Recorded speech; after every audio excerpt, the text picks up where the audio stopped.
안녕하세요. 사연에 빠지다의 DJ 민영입니다.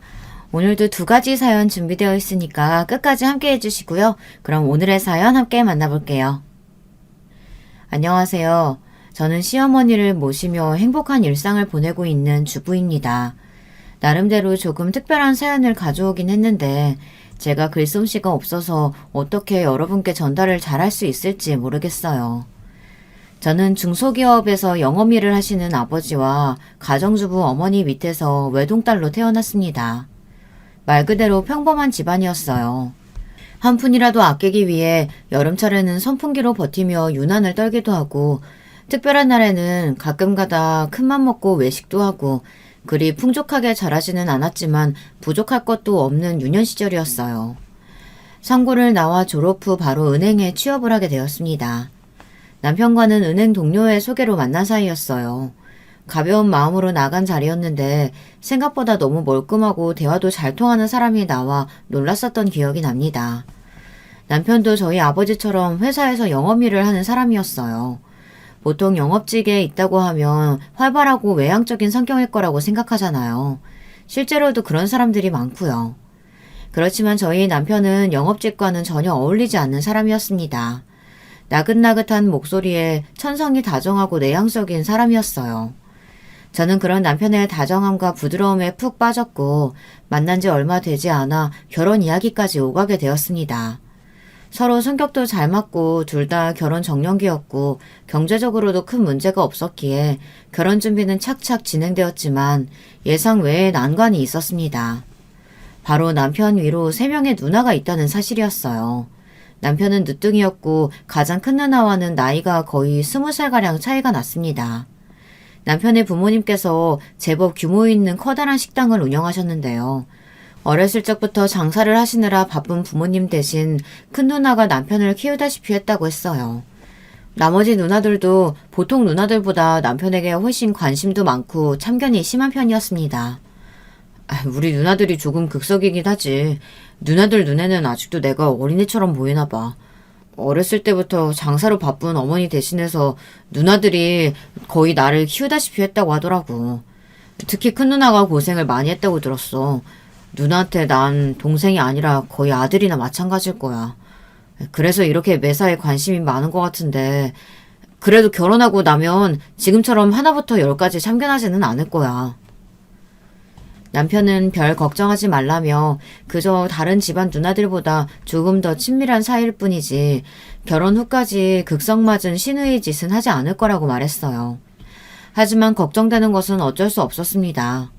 그도 그럴 것이 처음 인사드리러 간 자리에서부터 누나들의 인상이 영 좋지 못했거든요. 식사 자리에서 시누이들은 시부모님 옆에 차례대로 짜르륵 앉아 제게 질문을 연발하며 하나부터 10까지 마음에 들지 않는다는 듯 따지고 들었어요. 나이가 우리 동생이랑 동갑이라고? 여자치고는 좀 많은 거 아냐? 그 나이까지 결혼 안 하고 뭐 했어? 어디 하자 있는 건 아니지? 뭐 애 낳는데 문제가 있다거나. 은행원이라고 했던가? 모아둔 돈은 좀 있어? 부모님은 뭐 하시고?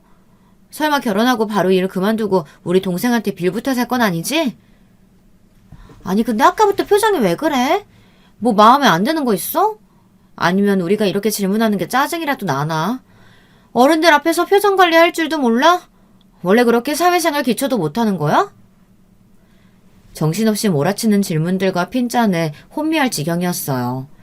다행히도 남편이 옆에서 적당히 대답해주며 저를 도와주었기에 망정이지 남편마저 없었으면 그 자리에서 도망갈 뻔했습니다.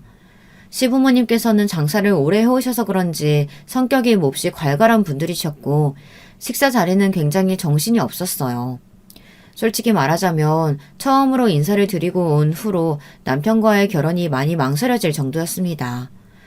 저런 분위기에 집안에서 자랐는데 남편은 어떻게 이렇게 조용하고 얌전하고 내성적인 사람일 수 있을지 싶었어요. 다른 가족들과는 아예 결이 다른 사람처럼 느껴졌달까요? 어렸을 때부터 늦둥이라 오냐오냐 예쁨 받고 온실 속의 화초처럼 자랐기 때문일 거라 대강 짐작만 했습니다. 남편은 누나들이 딴지를 걸어올 때 저를 대신해 몇 번 대답을 해주기는 했지만 큰형님께서 언성을 높이시면 찍소리도 못하고 고개를 끄덕이기만 했거든요. 제가 다정하고 사력 있다고 생각했던 남편의 성격은 소심하고 자기 주장 한마디 제대로 내뱉지 못하는 답답한 성격이 되기도 했습니다. 그렇게 한 달여간을 고민하던 저는 결국 남편과 결혼을 하기로 했어요. 가장 큰 이유는 저희 아버지께서 당시에 큰 병을 앓고 계셨기 때문이었습니다.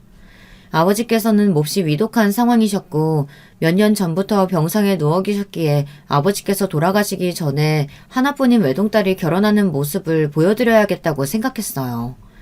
남편 집안 식구들은 조금 갈갈하긴 해도 남편과는 대화도 잘 통하고 잘 맞는 사람이었고 경제적으로도 문제 없는 사람이니 이 정도면 참고 살만하다 생각했었죠.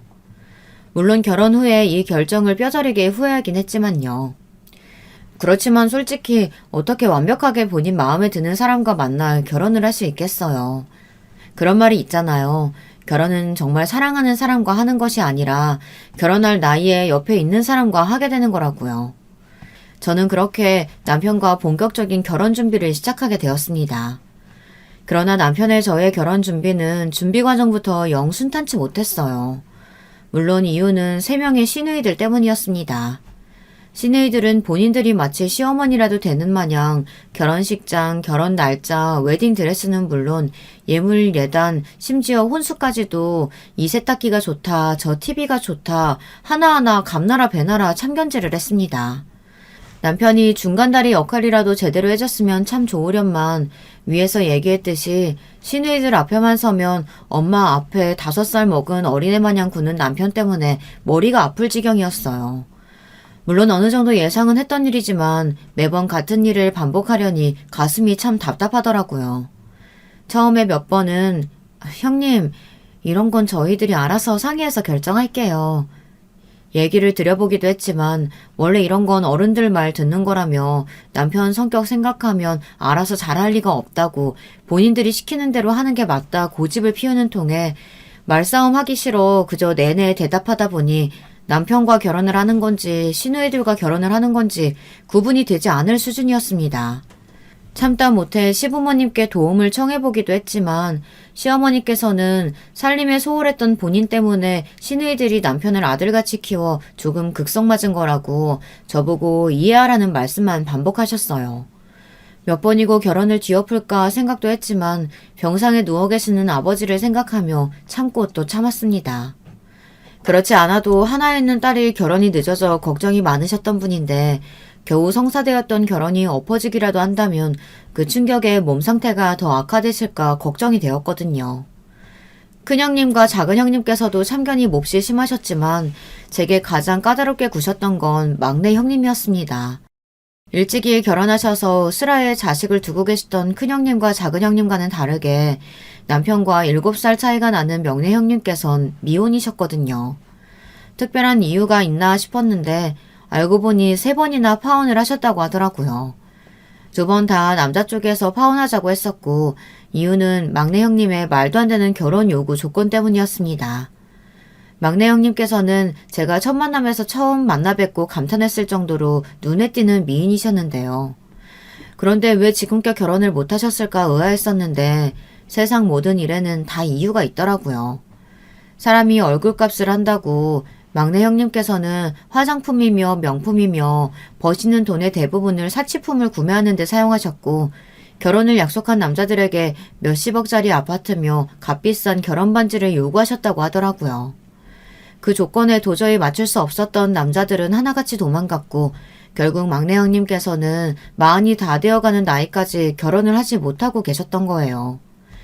그러면서 본인은 결혼을 못한 것이 아니라 안 하는 것이라고 큰 소리를 떵떵 치셨는데요. 막상 결혼 이야기만 나오면 몹시 예민한 모습을 보이셨어요. 그런 상황에 남동생이 먼저 결혼을 하게 되었으니 막내 형님의 눈에 제가 얼마나 거슬리겠어요.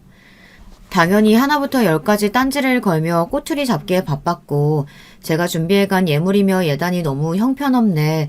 본인은 남자들에게 비싼 집이며 억소리 나는 반지를 요구했으면서 요즘 시대에 남자가 집을 다 준비하는 경우가 어디 있냐고 여자도 돈을 보태야 한다고 뻔뻔하게 굴었습니다. 요즘 말로 이런 건 내가 하면 로맨스, 남이 하면 불륜이라고 한다죠. 막내 형님께서는 딱 그 말에 걸맞는 분이셨어요. 어쩜 그렇게 본인 위주로만 세상을 바라볼 수 있는지 지금도 신기할 지경이었습니다. 결혼 준비부터 여러 고난들이 있었지만 더 큰 문제는 결혼 후에 찾아왔어요. 저와 남편의 신혼집은 원래 시댁에서 가까운 아파트로 정해졌었는데요. 계약에 문제가 생겨서 결혼을 하고도 두어 달 동안 이사를 가지 못하게 되었습니다. 결국 저희는 두어 달 동안을 시댁에서 시부모님을 모시며 지내게 되었죠. 사실 시부모님께서는 장사 때문에 새벽부터 나가 밤 늦게 돌아오셨기에 시부모님과 마주치는 시간은 그렇게 많지 않았어요. 꼭두 새벽에 일어나 함께 아침 식사를 하는 일이 조금 힘들기는 했지만 적어도 저에게 아침을 차리라고 하시지는 않았으니 이게 어디냐 싶었죠. 시어머니께서는 손맛에 자신이 있으신 분이셨기에 항상 요리를 본인이 하셨거든요. 그 외에도 청소며 빨래며 늘상 해왔던 일이었기에 큰 어려움은 없었어요. 사실상 시부모님을 모시고 지내는 것 자체는 아무런 문제가 없었습니다. 문제는 바로 시누이들이었어요. 큰형님과 둘째 형님께서는 시댁 근처에 사셨고 두 분 다 전업주부셨기에 하루가 멀다 하고 시댁을 찾아 여기가 청소가 덜 됐네. 아직 살림에 서툴러서 뭘 잘 모르네. 어머님께서 살림에 신경을 못 쓰시면 너라도 해야지 이러며 잔소리를 늘어놓았어요. 그나마 중간에 끼어서 제가 눈치를 주면 한마디라도 얹어주었던 남편도 출근 중이었으니 시누이들의 참견은 멈출 줄을 몰랐어요. 게다가 시간이 지날수록 참견을 넘어 저를 은근슬쩍 무시하고 비하하는 말까지 하시더라고요. 발끈한 제가 그런 발언은 좀 불편하다고 말씀드리니 애가 뭐가 그렇게 예민하냐며 우리가 틀린 말 한 것도 아닌데 윗사람한테 어디서 눈을 똑바로 뜨고 따박따박 말대담이냐 성을 내셨고 몇 번의 말다툼 끝에 결국 저는 먼저 이야기를 꺼내봤자 아무런 도움이 되지 않는다는 사실을 깨달았습니다.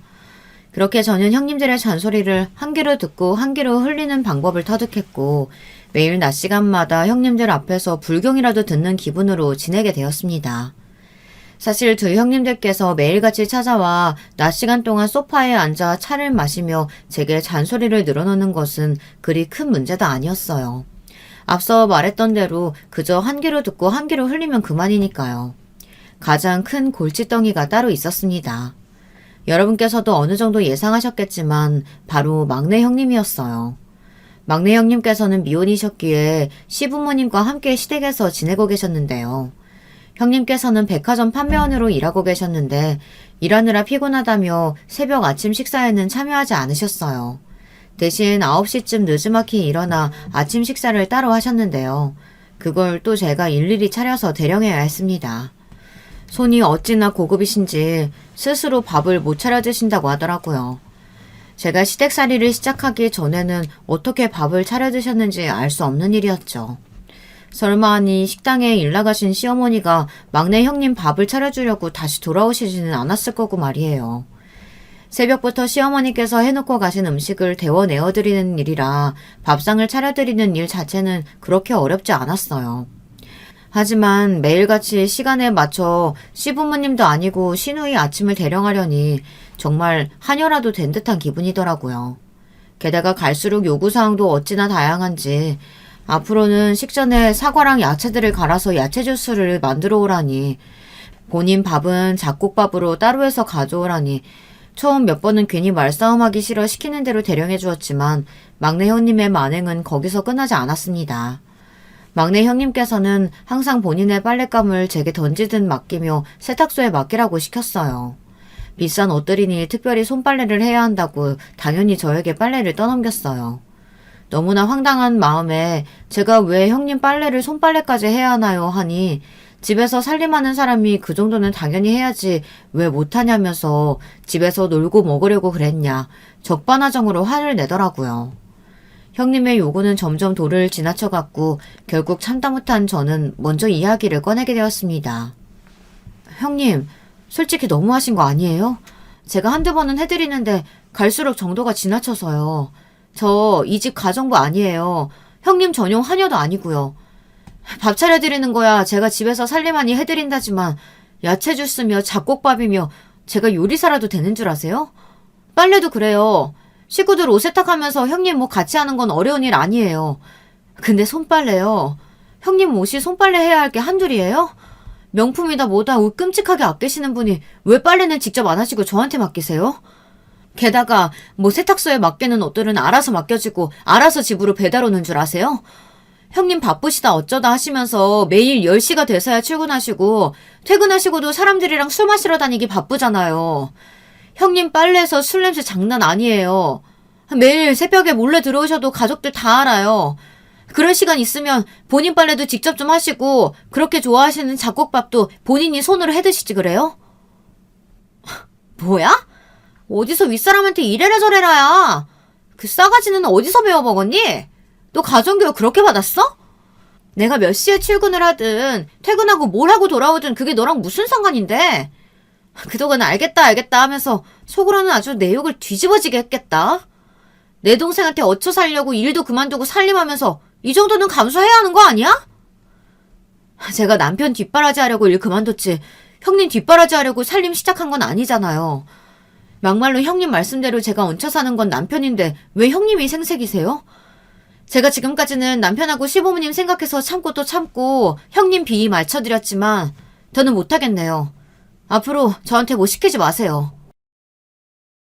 막내 형님께서는 저와 말싸움을 하자마자 바로 쪼르르 큰형님 작은형님께 달려가 저와 나누었던 이야기들을 일러 바치셨던 모양이더라고요. 막내 형님과 싸운 다음 날 불이 나게 시댁으로 달려오신 큰형님과 작은형님은 저를 보고는 언성을 높이셨습니다. 얘가 그동안 우리 앞에서는 얌전한 척 내내거리더니 그동안 집에서 셋째 괴롭히고 있었다며?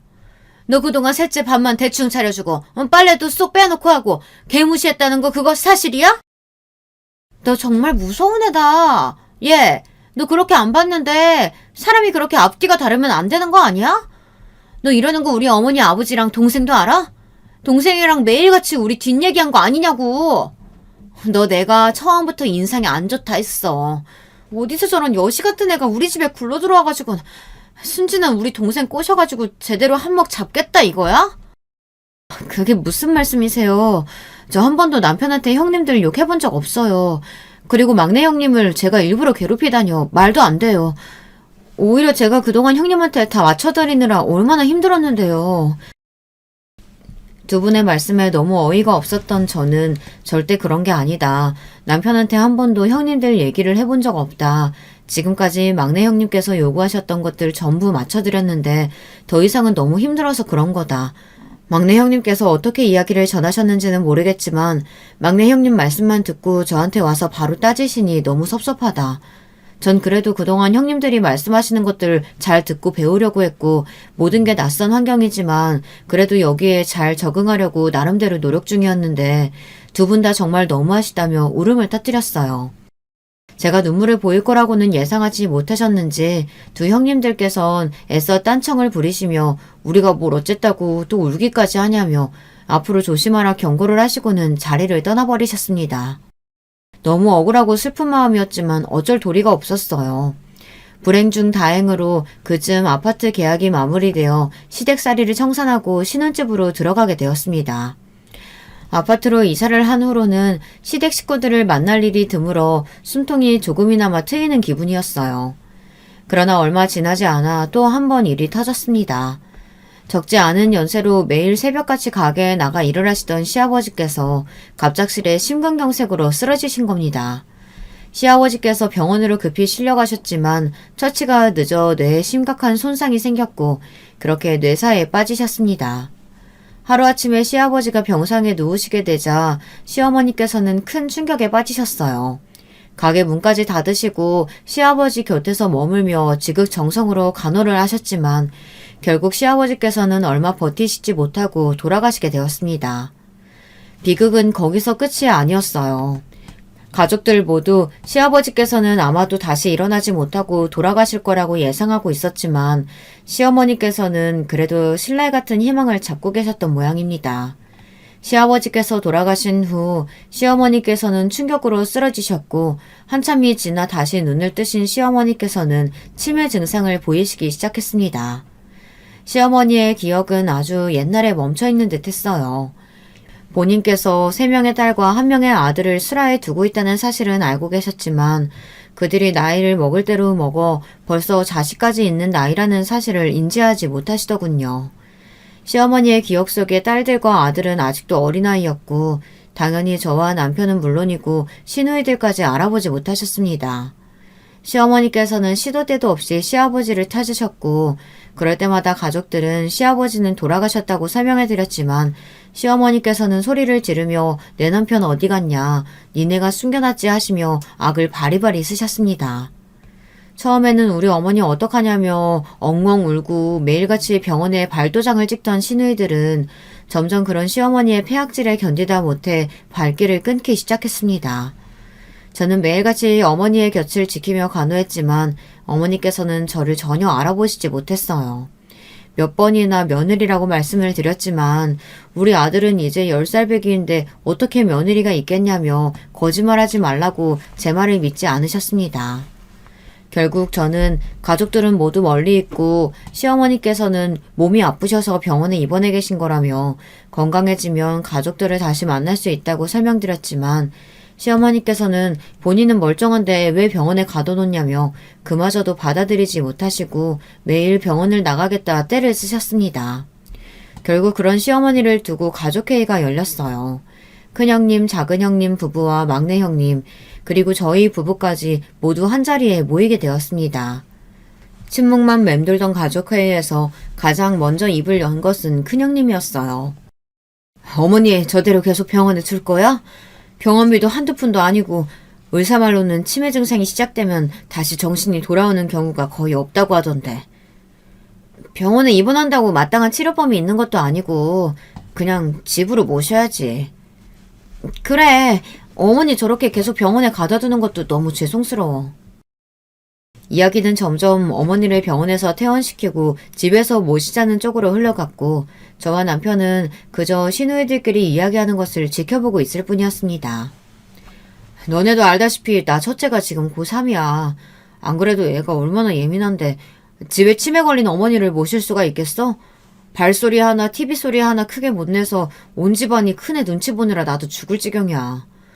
그런데 치매 환자를 집에 데리고 간다니 말이 안 되지. 난 절대 안 돼. 언니, 어떻게 그렇게 무책임하게 말할 수가 있어? 여기 사정 없는 사람이 어딨어. 우리 둘째 유학 준비하는 거 알지? 요즘 얼마나 정신이 없는데 이리저리 돌아다니느라 집 거의 비워놓는 수준이야. 안 그래도 신경 쓸 거 많은데 어떻게 치매 환자를 집에 모실 수가 있겠어? 언니들은 그래도 주부잖아. 난 매일같이 백화점에 출근해서 일하는데 어떻게 어머니를 모셔?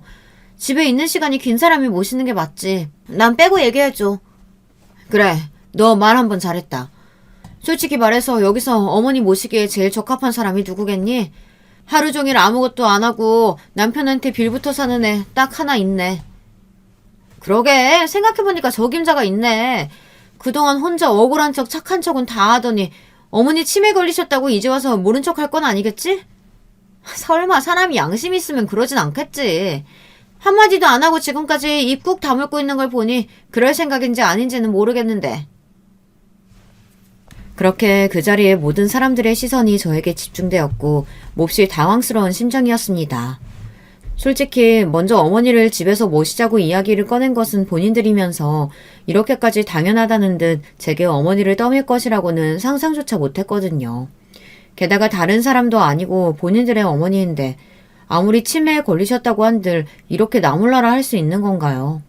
여러분들께서는 이해가 되시나요? 전 정말 시누이들의 뻔뻔한 면모가 이해가 되질 않았습니다.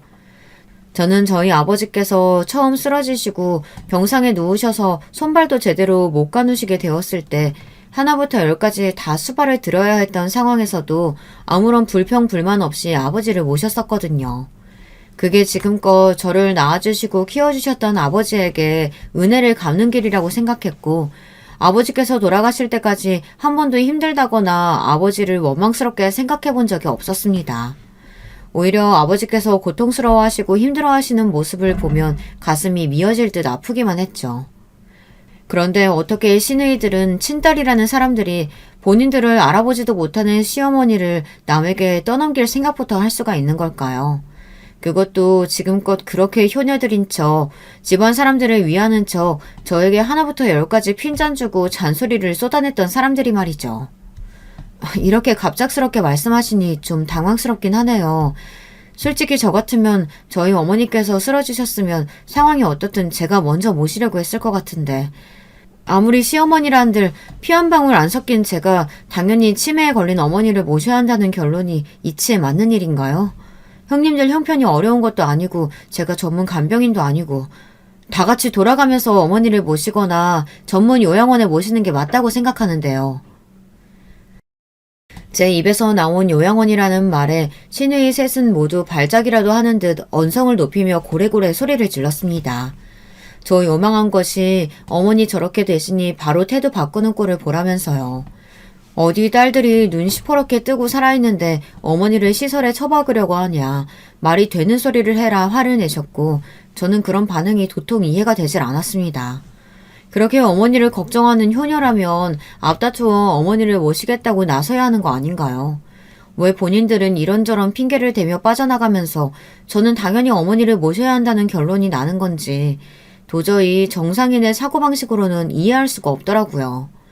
저도 이번에는 도저히 내내하며 시누이들 비위를 맞춰줄 수 없었고 결국 가족회의는 마땅한 결론을 내리지 못한 채 흐지부지 서로 감정만 상하고 끝이 났습니다. 시누이들이 모두 돌아가고 그날 저녁 남편이 제게 조심스럽게 이야기를 꺼내오더라고요. 여보, 그동안 당신 고생 많이 한 거 알아. 내가 중간에서 다리 역할을 잘 못해줘서 우리 누나들이 당신 고생 많이 시켰지? 여보, 근데 정말 너무 미안한데 우리 어머니 우리가 모시면 안 될까? 우리 누나들 성격 알잖아. 진짜 저러다가 아무도 어머니 안 모시고 어머니 병원에서 혼자 잘못되실까 너무 걱정돼. 일단 우리가 모셔보자. 조금만 모셔보고 안 되겠다 싶으면 그때라도 요양원으로 보내면 되잖아. 내가 당신한테 정말 더 잘할게. 앞으로 누나들이 뭐라고 하면 내가 나서서 막아줄게. 우리 어머니 너무 안쓰러워서 그래. 아버지 저렇게 되시고 한순간에 애처럼 변하셔서는. 제발 부탁이야 여보. 응? 남편은 눈물까지 흘리며 제게 애원을 했고 그런 남편의 모습을 보니 마음이 조금 약해지긴 하더라고요. 물론 앞으로 시누이들의 참견이나 간섭을 막아주겠다느니 하는 말들은 전혀 믿음이 가지 않았지만 부부 사이라는 게 뭐겠어요. 맨날 속고 살면서도 그래도 다시 한번 기대하고 믿어보고 내 이익보다는 상대방을 먼저 생각하면서 사는 게 부부잖아요. 솔직히 말해서 치매에 걸리신 시어머니를 모시는 일이 절대 가벼운 마음으로 시작할 수 있는 일이 아니었지만 저는 결국 눈물 어린 남편의 부탁에 백기를 들게 되었습니다. 제가 시어머니를 모시기로 했다는 소식에 시누이들은 모두 반색이었어요. 그래, 진짜 그랬어야지. 네가 드디어 정신을 차렸나 보구나. 그동안 우리 어머니가 너 얼마나 편하게 해줬니? 다 은혜 갚는 거라고 생각하고 잘 모셔. 혹여나 우리가 안 보는 곳이라고 어머니 함부로 대하기만 해. 매일같이 전화해서 확인해 볼 거니까 그렇게 알고. 우리 어머니 입맛 까다로운 거 알지? 반찬도 좀 신경 쓰고. 가게를 못 하셔서 적적하실 테니까 모시고 나들이 좀 나가고 그래. 어찌나 뻔뻔하게 제게 참견질을 해대는지 그 주둥이들을 콱 쥐어받고 싶은 심정이었습니다. 알아서 잘 모실 테니 연락하지 말라. 불만 있으신 형님들께서 어머님 데려가서 모셔라 하니 그건 또 싫었는지 입을 꾹 다물더라고요. 그렇게 저와 남편은 병원에 계시던 어머니를 저희 집으로 모셔왔고 어머니께서는 여전히 저와 남편을 알아보시지 못하셨지만 잠시만 저희 집에 계시면 가족들이 곧 데리러 올 거라는 제 말에 미심쩍어 하면서도 얌전히 저희를 따라오시더라고요. 어머니께서 워낙 괄괄하시고 기골이 장대한 여장부셨던 터라 힘이 굉장히 세고 말투도 험하신 분이셨어요.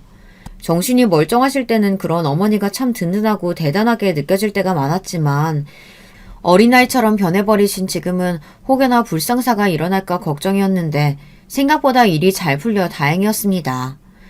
어머니를 저희 집에 모신 후로도 참 많은 일들이 있었어요. 치매 환자를 태어나 직접 마주한 것도 간호한 것도 처음이었으니 공부할 것들이 산더미였습니다. 가장 큰 문제는 목욕이었어요. 어린 아이를 목욕시키는 것이 아닌 덩치가 큰 성인 여자를 목욕시키려고 하니 참 막막하게 느껴지더라고요. 시어머니를 처음 목욕시켜드리기 전 인터넷과 책을 보며 공부를 많이 했죠. 혹여나 제가 실수해서 어머니 기분을 상하게 해드릴까, 몸에 무리가 가지는 않을까 싶어서요. 그런데 이상하게도 어머니께서는 목욕이며 화장실 용변이며 대부분의 치매 환자가 실수하고 어려워하는 부분들을 혼자서도 척척 잘 해내셨습니다. 처음에는 걱정되는 마음에 어머니께서 목욕하실 때 문 앞에서 전전긍긍 기다리기도 했는데 매번 별 문제 없이 잘 마치고 나오시더라고요. 참 다행이라고 생각하긴 했지만 조금 이상한 부분이기도 했습니다. 그런 행동 외에는 어머니께서는 어린아이처럼 구셨거든요. 말도 안 되는 것으로 떼를 쓰기도 하시고 본인이 결혼했다는 사실 자체를 잊기도 하시고 종종 기억이 돌아오시기도 하셨습니다. 물론 아주 잠시 동안이었지만 어머니께서는 그런 본인의 모습을 몹시 부끄러워하셨어요. 한평생 누구의 도움도 받지 않고 여장부처럼 살아오신 분이니 그 심정이 이해가 갔습니다. 저는 그런 어머니를 최선을 다해 정성스레 모셨어요. 어머니와 지내는 시간이 길어질수록 처음에 겁먹었던 것보다 훨씬 모시기가 수월하더라고요. 물론 제가 어머니를 잘 모셔서였다기보다는 다른 특별한 이유가 있기는 했지만 그 당시에는 그 사실을 전혀 눈치채지 못했으니까요. 저희 집에 시어머니를 맡긴 후 시누이들은 정말로 코빼기도 비추지 않았습니다. 반년 정도 되는 기간 동안 한 두어 번 찾아온 것이 다였어요. 그것도 어머니께서 좋아하시는 음식들을 마련해서 싸운다던가 시어머니를 모시고 나가 나들이를 한다던가 그런 일들은 일절 없었고 순전히 제게 참견하고 시비를 걸기 위해 온 것처럼 보였습니다. 형님들께서는 가끔 전화해서 어머니께서는 잘 지내고 계시냐, 우리가 못 본다고 뒤에서 몰래몰래 괴롭히는 건 아니냐, 제게 쓸데없는 시비를 걸기는 했지 정말 어머니를 위한 행동은 단 하나도 하지 않았어요. 입으로 하는 효도가 저런 거구나 싶더라고요. 아마 시드니들은 바다에 빠지면 셋 다 주둥이만 둥둥 뜰 거예요. 그래도 저런 여자들도 딸들이라고 시어머니께서는 평생 동안 한 몸 바쳐 장사하며 키우셨을 텐데 시어머니가 몹시 안쓰럽게 느껴졌습니다. 어머니께서는 가끔 가족들을 그리워하셨는데 그럴 때마다 제게 옛날 이야기를 해주시고는 했어요. 어머니의 이야기를 들어보면 어머니께서는 표현은 서투셨지만 가족들을 정말 아끼고 사랑하시는 분이셨습니다. 시누이들이 아주 어렸을 적에 있었던 일들도 다 기억하고 계시더라고요.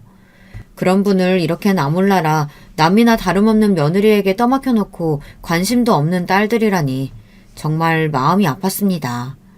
그런 어머니께 저는 딸들도 분명 어머니를 너무너무 보고 싶어 할 거라고 조금만 더 저희 집에 계시다 건강해지면 꼭 가족들을 만나뵐 수 있을 거라 습관처럼 말씀드리곤 했습니다. 그러던 어느 날이었어요. 어머니께서 저희 집에 계시다는 사실을 잊기라도 한 것처럼 마냥 찾지 않던 시누이들이 약속이라도 한 듯 말도 없이 셋이 함께 저희 집에 갑작스레 찾아왔더라고요. 그날은 시어머니께서 좋아하시는 늙은 호박을 넣은 된장국을 끓였고 아무것도 넣지 않은 묽은 계란찜을 찬으로 밥을 먹던 중이었어요. 어머니께서 부쩍 소화력이 약해지셔서 고기 같은 것들을 입에 대기도 싫어하셨거든요. 집에 들이닥친 시누이들은 밥상을 보자마자 이것 좀 보라며 내가 이럴 줄 알았다고 셋이서 혀를 차더라고요. 지금까지 겨우 이런 반찬으로 어머니 밥 해드리고 있었던 거야?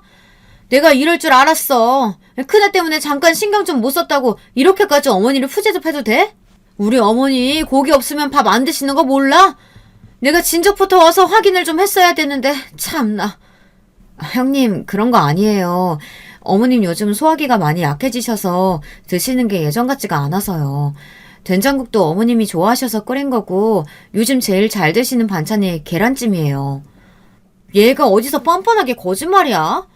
어머니 가게 운영하실 때 콩고물이라도 떨어질까봐 앞에서 내내거리면서 착한 척은 있는 대로 하더니만 이제 치매 걸리셔서 사리 분별 못하니까 그냥 네 마음대로 함부로 대하는 거 누가 모를 줄 알아?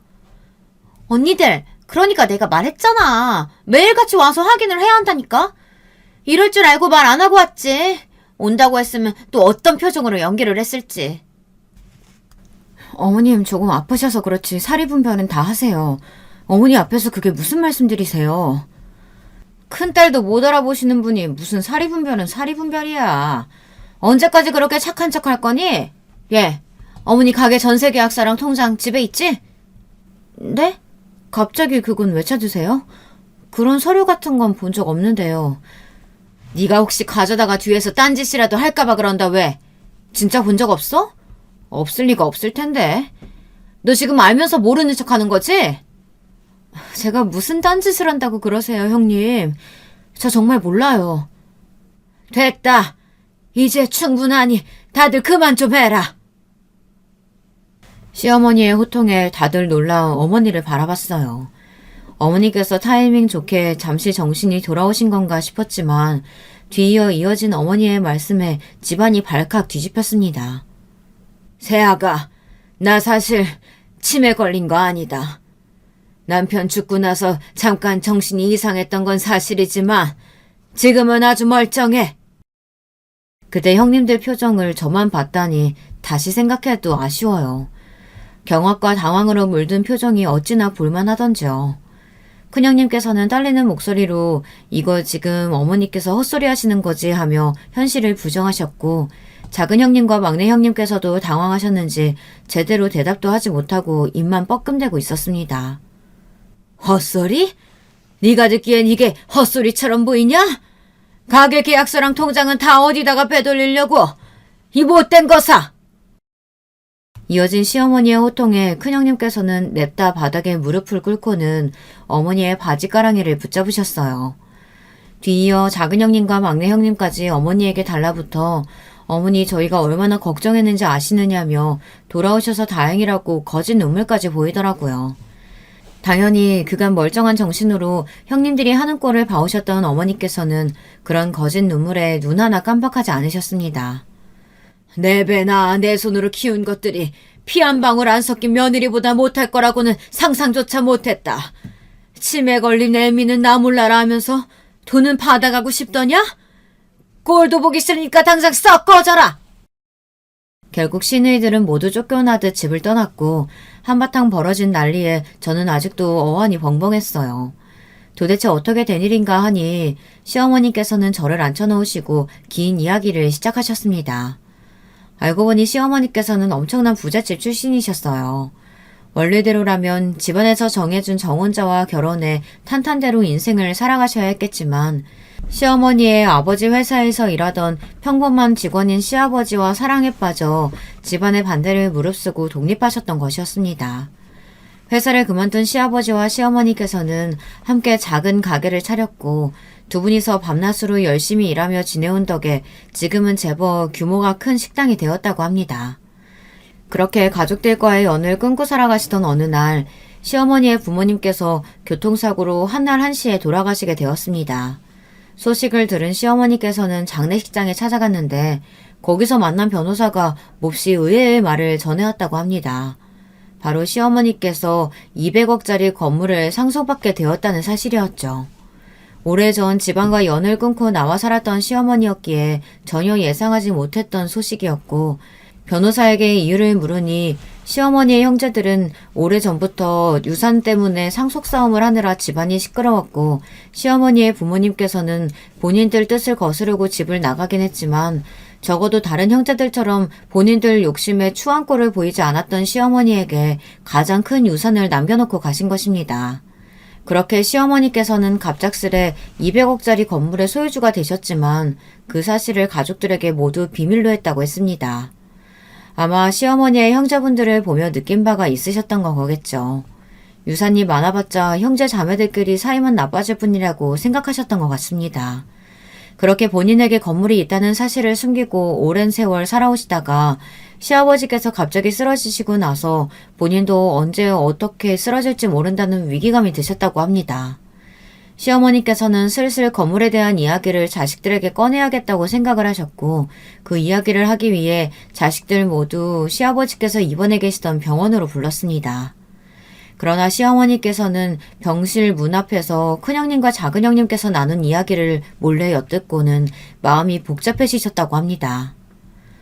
아버지 돌아가시고 나면 아마도 가게 문 닫겠지? 가게 정리하시면 생기는 돈은 바로 우리한테 나눠주시려나? 아버지 저렇게 되신 거 보면 아마 어머니도 그리 오래는 못 사시지 않을까 싶어. 미리미리 유산 관련해서 이야기 좀 해놔야겠어. 막내는 당연히 찍소리도 못할 거고 셋째는 미혼이라 책임질 가족도 없으니까 우리 둘이 적당히 나누는 게 맞지 않겠어? 원래대로라면 자식들에게 건물 이야기를 꺼낸 뒤 지금껏 본인을 대신해 고생을 많이 해온 큰딸을 위해 건물을 물려주고 나머지 식구들에겐 가게를 정리한 나머지 유산을 물려줄 생각이었다고 하셨지만 시어머니께서는 두 딸의 이야기를 듣고 생각이 많아지셨습니다. 그러던 와중 시아버지께서 돌아가셨고 어머니는 충격으로 쓰러지셨습니다. 깨어나신 직후에는 정말 정신이 오락가락 하셨다고 합니다. 그러나 시간이 지날수록 다시 머리가 맑아지기 시작했고 이내 완전히 정상으로 돌아왔다고 합니다. 시어머니께서는 치매가 아니라 충격으로 잠시 머리에 문제가 생기셨던 것이었죠. 정신은 완전히 멀쩡해지셨지만 시어머니께서는 병원의 발길이 뚝 끊긴 시누이들을 보며 한동안 계속 치매인 척을 해야겠다고 생각하셨다고 합니다. 이 정도까지 내 자식들이 엉망일 거라고는 생각도 못했다. 내가 자식을 잘못 키웠나 싶기도 하고 점점 병원에 찾아오지 않는 딸들을 보고 너무나 실망스러웠어. 이대로 딸들에게 유산을 물려주면 안 되겠다 생각이 들었고 그 뒤로도 계속 치매에 걸린 척 연기를 해왔던 거야. 시어머니께서는 설마하니 본인을 요양원 같은 곳에 보내지는 않을 거라고 생각하셨고 적어도 자매들이 번갈아가며 본인을 돌볼 거라고 예상하셨다고 합니다. 그러나 예상과는 달리 시어머니를 모시기로 한 것은 저와 남편이었고 상황을 전부 파악하지는 못하셨지만 보나마나 딸들이 본인을 제게 떠넘겼다는 사실만은 분명하게 알 수 있었다고 하셨습니다. 그 시점에서 분노하며 자신이 치매가 아니라는 사실을 밝힐까 생각도 하셨지만 저와 남편이 단순히 등 떠밀려 본인을 돌보기로 한 것인지 아니면 최소한의 효심으로 하는 일인지 알아보기 위해 계속해서 치매 환자인 척 연기를 하셨다고 합니다. 솔직히 좀 놀랐다. 네가 나를 이렇게까지 정성스럽게 돌볼 거라곤 생각하지도 못했거든. 피가 섞인 자식들도 나 몰라라 하는데 피 한 방울 안 섞인 며느리가 남들 보는 눈도 없는 곳에서 말 한마디 함부로 하지 않고 매사에 신경 써주는 모습이 연기는 아닌 것 같더구나. 처음엔 널 시험하기 위해 시작한 일이었지만 시간이 지날수록 너와 함께 보내는 날들이 참 편안하고 좋았어. 그래서 생각보다 더 시간을 오래 보냈던 거야. 그런데 딸들이라고는 어미가 정신이 흐리니 어떻게든 돈 빼낼 궁리만 하고 있고 아무리 생각해도 저 괘씸한 것들한테 유산을 물려준다는 건 말이 안 되는 것 같아. 건물이고 가게고 전부 너하고 막내한테 물려주련다. 어머니의 말씀에 저는 난색을 비치며 유산을 받으려고 한 일이 아니다. 저도 처음엔 솔직히 등 떠밀려서 어머니를 모시게 된 거다. 형님들을 제치고 제가 유산을 전부 받는 건 도리에 맞지 않는 일 같다 거절의 말씀을 드렸습니다. 그러나 어머니께서는 확고하셨어요. 저런 자식들은 있으나 마나라며 저렇게 매사에 자기들 실속만 챙기며 이기적으로 구는 것을 보니 유산 같은 건 없어도 잘 먹고 잘 살 거다. 저희 부부에게 유산을 물려주는 것이 맞는 일이다. 고집을 굽히지 않으셨습니다. 소식을 들은 시누이들은 당연히 펄펄 뛰었어요. 어머니께서 치매에 걸리셨다는 사실을 알자마자 나 몰라라 버려놓고 어머니께서 정신이 돌아오실 기미가 보이질 않으니 그새를 못 참고 유산이 탐나서 계약서며 통장을 빼들리러 온 주제에 참 어이가 없더라고요. 솔직히 저 같으면 어머니께 너무나 부끄럽고 죄송해서 얼굴도 못 내밀 것 같은데 시누이들은 여전히 뻔뻔하게 굴더라고요. 그래도 본인들이 친딸인데 어떻게 우리한테는 아무것도 물려주시지 않고 전부 다 며느리한테만 줄 수 있느냐면서요. 시어머니께서는 호통을 치시며 말 한 번 잘했다고 너희가 정말 내 친딸이 맞기나 하냐. 친자식들인데 어떻게 그런 식으로 부모를 나 몰라라 할 수가 있냐. 며느리 없었으면 난 진작 요양원에 가고도 남았을 거라며 이제부터 나한테 자식이라고는 아들 하나고 며느리 하나뿐이다. 연락할 필요 없다 말을 딱 끊어내셨고 당연히 시누이들은 그 뒤로도 계속해서 끈질기게 찾아왔지만 어머니께서는 몹시 냉랭하셨습니다. 한사코 거절했지만 결국 저는 하루아침에 200억짜리 건물의 건물주가 되었어요. 솔직히 말하자면 지금도 잘 믿기지가 않습니다. 통장에 찍히는 월세들을 보면 조금이나마의 현실감이 나긴 하지만요. 시어머니께서는 그 뒤로 운영하시던 가게를 접고 저와 함께 이리저리 놀러다니시며 지내고 계세요. 치매 사건 후로 벌써 몇 년이 흘렀지만 아직도 정정하십니다. 시어머니께서는 본인이 치매가 아니라는 사실을 밝히신 후 그동안 본인을 돌보느라 고생 많았다며 혼자서도 지낼 수 있다고 다시 본가로 돌아가고자 하셨지만 저는 그런 어머니를 붙잡았습니다. 이제 가게 장사도 안 하시고 시아버지도 집에 안 계신데 혼자 집에서 지내시려면 너무 적적하시지 않겠냐고요. 저도 어머니 모시는 동안 정이 많이 들었다고 혼자 있으면 너무 허전할 것 같다. 앞으로도 같이 지냈으면 좋겠다 말씀드렸고 처음엔 됐다고 손사래를 치시던 어머니께서도 결국 저희 집에 머무시며 지금은 남편과 어머니와 셋이서 함께 즐겁게 지내고 있습니다. 어머니의 냉정한 태도에도 시누이들은 굴하지 않고 몇 번이나 저희 집을 찾아오며 생떼를 부렸지만 지금은 모두 포기하고 전화 한 통 하지 않고 있는 실정이에요. 시어머니께서는 잘된 일이라며 저런 것들 없는 자식인 셈 치고 사는 게 속 편하다 말씀하시지만 그래도 본인 손으로 낳아 기른 자식들이니 얼마나 속이 상하시겠어요. 어머니께서 씁쓸한 모습을 보이실 때마다 저랑 남편이 딸들 몫까지 더 잘하겠다고 애교를 부리곤 합니다. 처음에는 괄괄한 성격의 말투며 행동이며 뭐 하나 다정하신 부분이 없는 시어머니가 조금 매섭고 매정하게 느껴지기도 했었지만 지금은 툴툴대시면서도 알뜰살뜰히 저를 챙겨주시는 어머니만의 애정 표현이 참 좋아요. 가끔은 귀엽게 느껴지기도 할 정도입니다. 어머니께서는 제가 그런 말씀을 드리면 닭살 돋는다고 싫어하시지만요. 오늘도 어머니께서 제일 좋아하시는 늙은 호박 된장국을 끓여서 같이 저녁 식사를 했어요. 식사 후에 과일을 먹으며 도란도란 이야기를 나누고 자려고 누웠는데 문득 이런 일상이 너무 행복하고 이 기가 막힌 사연을 남들과 공유하고 싶은 마음에 글을 써서 보내봅니다. 어머니, 제가 유튜브 채널 알려드린 이후로 자주 찾아보시는 것 같던데 제 사연도 언젠가는 시청하시려나요? 깜짝 놀라실 얼굴이 보고 싶어 일부러 말씀은 안 드려야겠어요. 오래오래 저랑 남편 곁에 건강하게 머물러 주세요. 너무 감사하고 사랑합니다. 글 읽어주신 분들도 모두 감사드려요.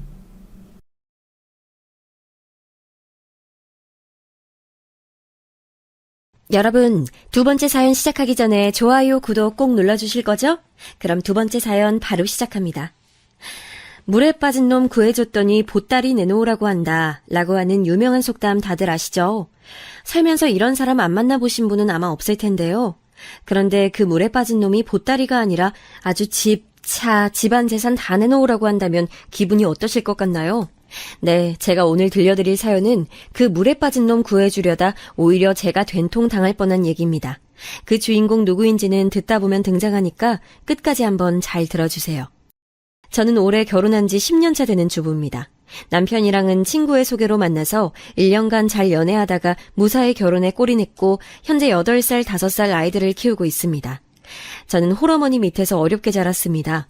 아버지는 병으로 일찍 돌아가셨고 엄마는 그렇게 남겨진 저와 남동생들을 어떻게든 먹여 살려보겠다고 조그만 분식집을 운영하시면서 밤낮으로 고생을 하며 사셨어요. 저는 장녀로서 엄마가 얼마나 고생을 하시면서 사는지 잘 알았기에 남동생들을 잘 돌보면서 열심히 공부에만 매진하는 학창시절을 보냈습니다. 그렇게 열심히 공부한 덕에 괜찮은 대학에 들어가게 되고 무사히 졸업도 하면서 바로 취직을 하게 되어 비교적 사회에서 자리를 일찍 잡았습니다. 그렇게 일찍 사회적으로 안정을 찾은 덕에 좋은 남편감도 소개를 받아 지금의 소중한 가정을 이룰 수 있었습니다. 남편은 다정하고 성실한 요 근래에 보기 드문 좋은 사람이었어요. 아주 화목한 가정에서 자란 전형적인 된 사람이었죠. 남편 가족의 화목함을 하나 더 얘기하자면 남편에게는 우애가 둘째가라면 서러울 5살 터울의 남동생이 있어요. 어찌나 사이가 좋은지 주변에서도 다들 부러워하죠. 남편은 늘 입버릇처럼 얘기하곤 했어요. 우리 부모님 돌아가시고 나면 진욱이가 의지할 사람은 나뿐이야. 무슨 일이 있어도 내 동생은 내가 지킬 거야. 무슨 영화 태극기 휘날림의 한 장면 같다고요? 물론 두 형제가 그 정도까지의 어려운 상황 속에서 자란 것은 아니었지만 사실 도련님이 취직하고 자리를 잡는 데까지 오랫동안 고생을 많이 했거든요. 마치 저 태극기 휘달리며의 대사와 같은 말도 도련님이 행여 자리를 잡지 못하더라도 친형인 자신이 끝까지 도와주고 보살필 거라는 각오의 말이었죠. 도련님은 대학을 졸업하고 유난히 취업 문턱에서 고배를 많이 마셨어요. 그 과정에서 서울에서 알바하면서 취업을 준비하기 위해 잠시 저희 집에서 살면서 신세를 진 적도 있었고요. 대학 시절부터 오랫동안 사귀어온 도련님의 여자친구도 뒤에서 여러모로 물적, 심적 지원을 해줬죠. 그렇게 저희 부부와 여자친구의 적극적인 지원 아래에서 포기하지 않고 계속 도전한 끝에 도련님은 오랫동안 목표로 해오던 기업에 입사를 하게 됐고 남편은 동생의 취업 성공에 누구보다도 기뻐했습니다. 그 과정을 바로 옆에서 지켜봐온 저도 더할 나위 없이 함께 기뻤죠. 머지않아 가족이 될 도련님의 여자친구도 역시 누구보다 기뻐했을 것은 더 말할 것도 없겠죠. 도련님은 처음 해보는 사회생활이 낯설어 입사 초반에는 고생을 많이 했지만 오랫동안 조강지처와 다름없는 역할을 해준 여자친구와의 본격적인 결혼 준비에 연연하느라 회사 생활이 힘든 줄도 몰랐다고 해요.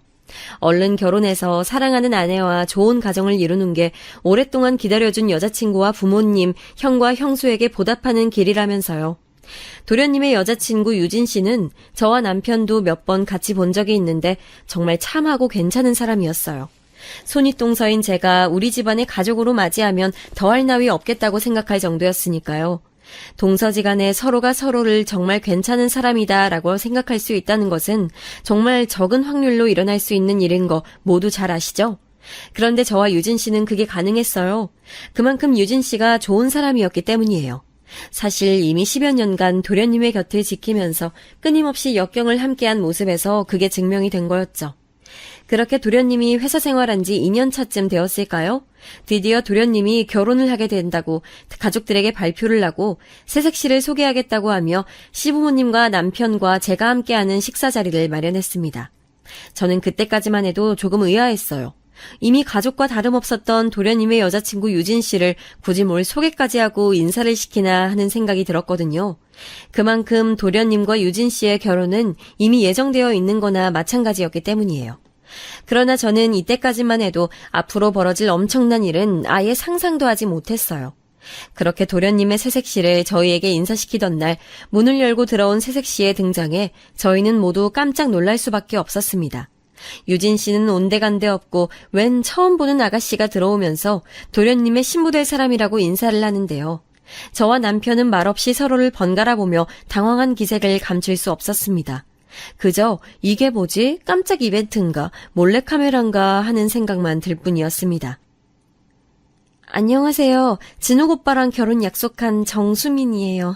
이제서야 처음 인사드리게 되어 죄송합니다. 진작에 인사드렸어야 했는데 오빠도 저도 갑작스레 이런저런 일들이 생겨 정리하느라 예상했던 것보다 결혼 계획이 조금 지연됐지 뭐예요. 앞으로 잘 부탁드립니다. 당연히 유진 씨가 있었어야 할 자리에 처음 보는 다른 예비 신부가 등장하고서부터는 도무지 그 식사 자리가 어떻게 흘러갔는지 기억도 나지 않아요. 우리 가족 중 그 누구도 예상하지 못했던 일이었으니까요. 그러나 그런 저희의 어색한 분위기가 너무도 무색할 정도로 도련님의 새로운 예비 신부는 아주 싹싹하게 분위기에 잘 녹아들었습니다. 남편은 도련님을 방구석 한쪽으로 조용히 데려가서 물었습니다. 야, 너 어떻게 된 거야? 유진 씨는 어디 가고 생전 처음 보는 아가씨가 네 예비 신부래? 그렇게 됐어, 형. 유진이 좋은 여자니까 나 아니어도 좋은 사람 만나서 잘 살 거야. 나도 이제 유진이 다 잊고 수민이랑 새로운 인생 시작할래. 야, 아무리 그래도 그렇지 형한테 한마디 말도 없이 이렇게 놀래키기야? 미안해, 형. 상황이 그렇게 됐어. 그 상황이라 함은 이렇습니다. 오랫동안 도련님의 곁을 지켜온 유진 씨와는 도련님의 입사 이후 사이가 급격히 소원해졌대요. 경무에 시달리는 신입사원이었던 도련님은 계속해서 바쁜 회사 스케줄을 이유로 유진 씨와 점점 만나는 일이 드물어졌고 결국에는 그 권태기를 극복하지 못한 채 헤어지게 됐답니다. 여러분도 주변에서 오랫동안 잘 만나오던 커플이 예상외로 쉽게 헤어지는 경우 많이 보시죠? 그리고 신기하게도 그렇게 오랫동안 만나던 커플이 헤어지면 결혼을 무지하게 빨리 서두르는 것도요. 그게 바로 도련님의 케이스였습니다. 유진 씨와 헤어지기가 무섭게 새로운 사람이랑 결혼을 결정했으니까요. 그리고 그렇게 된 데에는 또 다른 결정적 이유가 있었습니다. 같은 회사에 근무하던 지금의 동서는 도련님이 여자친구가 없는 걸 알고 적극적으로 먼저 대시를 해왔대요. 도련님은 오랜 연애 상대와의 이별의 여파로 당분간 누구와도 만나고 싶지 않다고 했지만 허한 마음을 달랠 길이 없던 와중에 적극적으로 자신에게 다가오는 동서가 싫지만은 않았대요. 뭐 여기까지는 크게 문제가 없어 보이는 일반적인 얘기예요. 하지만 늘 그놈의 술이 문제죠. 어느 큰 프로젝트가 끝난 날 부서 회식 자리를 마치고 도련님은 지금의 동서와 사고를 치고 말았습니다. 진욱 씨, 우리 둘이 한 잔 더 할래요? 오늘 생각보다 회식도 일찍 끝났는데. 아, 우리 아직 단둘이 술자리 하기엔 조금 이르지 않나요? 다음에 더 친해지면 그때 한 잔해요, 수민 씨. 에이, 편의점에서 맥주 한 잔만 간단히 해요. 네? 네? 아이, 얼른요. 아, 참, 그럼 딱 맥주 한 잔만입니다. 그런데 어디 술 기운이 오른 청춘 남녀가 그런 분위기에서 맥주 한 잔으로 마무리가 쉽게 될까요? 그날로 두 사람은 잠자리를 갖게 됐는데 문제는 동서가 그날 사건으로 바로 임신을 하게 됐다지 뭐예요. 평생 말썽 한 번 부리지 않은 도련님이었는데 한편으론 유진 씨와의 이별의 여파가 얼마나 컸으면 그렇게 섣부르게 행동했을까 하는 마음에 짠하기도 했어요. 하지만 이제 어쩌겠어요. 아기까지 들어섰는데 결혼을 서두를 수밖에요. 아니 세상에, 그럼 지금 너희들이 엄마 아빠가 될 예정이라는 거야? 아직 결혼도 안 했는데? 네, 엄마. 경솔했던 건 인정해요. 그래도 요새 아기 낳고 싶어도 임신하기 쉽지 않은 부부들 많다던데 이왕 이렇게 된 거 수민이랑 빨리 결혼해서 아이 낳고 잘 살게요. 그렇게 도련님은 오랜 여자친구였던 유진 씨와의 이별 뒤에 얼마 지나지 않아 새로운 짝인 지금의 동서와 금방 결혼을 했습니다. 아이를 가진 상태였기에 결혼을 더욱더 서둘렀죠. 그런데 의외로 동서는 처음 가졌던 선입견과는 달리 참 괜찮은 사람이었습니다. 시부모님께도 잘하고 손윗동서인 제게도 늘 예의 바르게 대했어요. 계절마다 명절마다 저와 남편에게 좋은 선물을 보내왔고 새로 태어난 아기에게도 좋은 엄마인 것 같았어요. 결혼과 동시에 동서는 회사를 퇴사하고 육아에만 전념했고 서방님은 열심히 새로 태어난 아기와 아내를 먹여 살리기 위해 일했죠. 서방님의 전 여자친구였던 유진 씨를 너무 오랫동안 당연하게 동서가 될 사람으로 생각하고 있어서 그랬는지 몰라도 진짜 동서가 된 이 사람에게 마음을 여는 것이 쉽진 않았는데 이렇게까지 나이스한 사람이면 동서감으로 그리고 서방님의 아내감으로 아주 잘 맞는다는 생각이 들었습니다. 그렇게 저희 집안은 번갯불에 콩 구워 먹듯이 한 서방님의 결혼 때의 급박한 분위기와는 다르게 점점 안정을 찾아가는 듯 보였습니다. 그런데 그렇게 평화롭게만 보였던 저희 집안에 커다란 소식이 하나 들려왔습니다. 바로 서방님 내외가 2년여간의 결혼 생활에 종지부를 찍고 이혼을 한다는 것이었어요. 아기가 이제 겨우 2살 정도밖에 안 됐는데 너무 갑작스런 두 사람의 결정에 저희는 많이 놀랐죠. 너무 급하게 결혼을 했던 탓일까요? 아니, 아무리 급하게 한 결혼이었지만 저는 동서가 참 사람도 괜찮고 제가 본 서방님도 결혼할 때 빼곤 기본적으로 매우 신중한 사람이었는데 거의 통보하듯 시부모님과 저희 부부에게 이혼 사실을 알려오니 적잖이 당황스러웠어요. 내용을 듣고 보니 서방님 내외는 사실 별거한 지 꽤 됐고 지난달에 이혼 재판이 마무리돼서 완전하게 갈라섰다고 하더라고요. 양육권은 동서가 가져가게 됐는데 전 아무래도 뭔가 이상했어요. 아무도 모르게 이혼 소송을 진행한 것도 그렇고 양육권은 왜 동서가 가져가는지 등등 궁금한 게 한두 가지가 아니었죠. 그래서 서방님한테 어찌된 영문인지 따로 물었지만 애초에 너무 섣부르게 결정한 결혼이었고 저와는 맞지 않는 사람입니다. 그래서 서로 각자의 길을 가기로 했어요 라는 말만 남기고 더 이상 얘기하고 싶어 하지 않는 눈치였습니다. 아니 그럼 이제 막 24개월 조금 넘은 서방님 아들 민준이는요? 그리고 애초에 양육권은 왜 동서한테 넘어간 거예요? 자세히 설명 좀 해주세요 서방님. 그렇게 됐습니다 영수님. 더 이상 묻지 말아주세요. 아기랑 애 엄마 다 자기들 알아서 잘 살아갈 거예요. 제가 이제껏 봐온 서방님은 서글서글하고 정이 많은 사람이었는데 그날 마주한 서방님은 찔러도 피 한 방울 안 나올 것 같은 냉혈한의 모습이었어요. 게다가 자기 자식의 양육권을 빼앗겼는데 아무렇지 않아 하다니요. 화목하고 우애가 깊은 집안에서 자란 사람 같다고는 도저히 여길 수 없었습니다. 하지만 두 사람의 결정이고 제가 더 이상 관여하는 것은 오지랖 같아서 더 묻지 않았습니다. 다만 아기 낳고 기른다고 퇴사한 후에 별다른 직업 없이 이혼을 한 동서의 앞날이 걱정되기만 했죠. 그래서 저는 남편과 서방님은 모르게 몰래 동서에게 전화를 해보았습니다. 동서, 어떻게 지내고 있어? 이게 도대체 어떻게 된 일이야? 형님. 동서는 제 전화를 받자마자 한참을 그렇게 울었습니다. 그리고 진정이 좀 됐는지 그제서야 제게 그간의 일을 털어놓기 시작했습니다. 형님, 박진우 그 인간이요 글쎄 저를 두고 바람이 났지 뭐예요? 게다가 그 상대가 누군지 아세요? 저 만나기 전 10년 가까이 사귀었다던 그 옛날 여자친구 있죠? 바로 그 여자예요. 그 옛날 여자친구라고 하면 바로 앞서 초반에 수도 없이 언급했던 유진 씨 한 사람밖에 없었습니다. 서방님과 10년간 연애를 해왔고 당연히 서방님이랑 결혼하게 될 줄 알았던 그 유진 씨.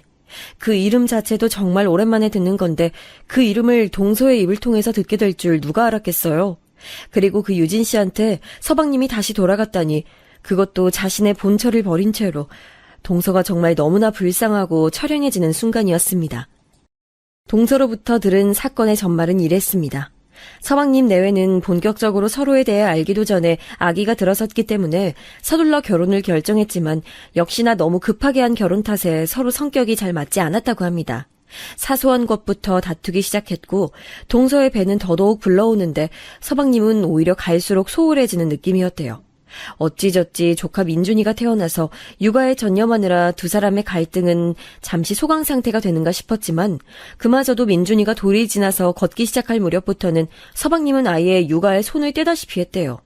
늘 다정한 제 남편을 쏙 닮은 서방님의 모습만 기억하고 있던 저는 지금 동서가 설명하는 서방님의 모습이 진짜일 거라고는 도무지 믿기지가 않았습니다. 동서는 아무리 생각해도 이 남자가 다른 여자가 생긴 것 같다는 생각을 했대요. 이렇게 저렇게 생각을 해봐도 서방님이 자신과 가정에 소홀해진 게 그 이유밖에 없다면서요. 아무리 급하게 한 결혼이지만 자신이 본 서방님이란 남자는 이렇게까지 자신의 가정에 무책임할 사람으로는 안 보였다고요.